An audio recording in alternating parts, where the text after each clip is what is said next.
سیکنډ سره زم همیرا او د نن ورځې مهم خبرونه. وزیراعظم شهباز شریف په بیجینګ کې د چین صدر سره ملاقات کړی دی او په ملاقات کې د سی پیک فیز 2 په شان 15 نور کوریډورز جوړولو او د ګواتر بندرګاه زر تر زر فعال کولو پریکړه کړې ده. خیبر پختونخوا حکومت د پولیس نظام ډیجیټلایز کولو لپاره هیومن ریسورس مینجمنت انفارمیشن سیستم په نوم یو نوې اپ جوړ کړی دی او اوس به د اپ د لارې افسرانو پوسټینګ، ټرانسفرز او پروموشنز کیږي.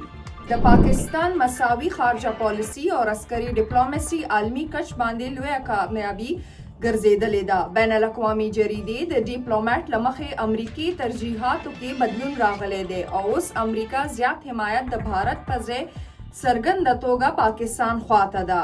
د کرک تھاڼې بانډا داود شاه په حدود کې نامعلومه وسلوالو پولیس په ګاډي ډزې کړي دي او په ډزو کې د اس ایچ او عمر نواز سره 2 پولیس اهلکاران شهیدان شوي دي. زریو تر مخه دا حمله پولیس گشت دوران شوې ده. سیلابي صورتحال له وجې په پیښور کې د سترګو مرض تیزۍ سره خورېږي. په هسپتالونو او پی ډیز ته هر ورځ 80 تر 80% مریضان همدې ناروغتیا ریپورټ کیږي. وفاقي توانایي وزیر سردار اویس لغاري د ایشیایي ترقیاتي بینک ډلې سره ملاقات کړی دی. په دې مهمه ملاقات کې د توانایي په شعبه کې د اصلاحاتو، د ډیسکوز نجکارۍ او پی پی پی ماډل باندې خبرې اترې کړې دي. د بارانونو او سیلاب له وجې په ټول ملک کې 350 ټیلیکام سایټس متاثره شوي وو او تر اوسه پورې